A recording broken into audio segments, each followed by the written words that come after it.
चला तर मग आज आपण करूया शेपूची भाजी। अतिशय पौष्टिक असणारी भाजी आहे। त्यासाठी मी कढई घेतली, कढईमध्ये छानपैकी तेल टाकलं। तेल गरम झाल्यानंतर त्यामध्ये थोडेसे जिरे आणि मोहरी टाकली, ती छानपैकी तडतडू दिली। त्यानंतर लगेच मी हिरवी मिरचीचं वाटण टाकलं। त्यामध्ये हिरवी मिरची, कोथिंबीर, जिरे, लसूण आणि मीठ याचं मिश्रण होतं, ते छानपैकी परतून घेतलं आणि लगेच जस्ट 10-15 मिनिटांसाठी मी मुगाची डाळ भिजवून घातली होती, तर ती त्यामध्ये टाकली। सुरुवातीलाच आपल्याला मुगाची डाळ टाकायची काय होती, त्यामुळे ती लवकर शिजली जाते, एरवी भिजल्यामुळे तर शिजतेच म्हणा।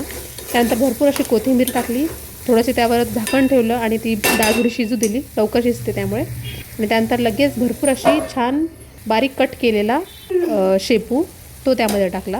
आपण जसं त्यामध्ये मिक्स करू तसा तो त्याची साईज कमी व्हायला होते, कारण ते शिजायला येतं।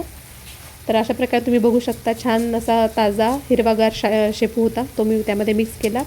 छान कंटिन्यू असं एकाखाली एक परतल्यानंतर तो एक छानपैकी मिक्स होतो।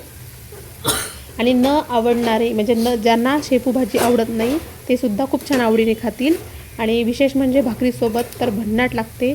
एकदा नक्कीच तुम्ही ट्राय करून बघू शकता। आणि छान जसे आपण मिक्स करू तसे ती भाजीची साईज कमी होते आणि ती कढईमध्ये प्रॉपर बसल्याही जाते। तर बघू शकता, शिजल्यानंतर आपली शेपूची भाजी अशा प्रकारे दिसते। Thanks for watching.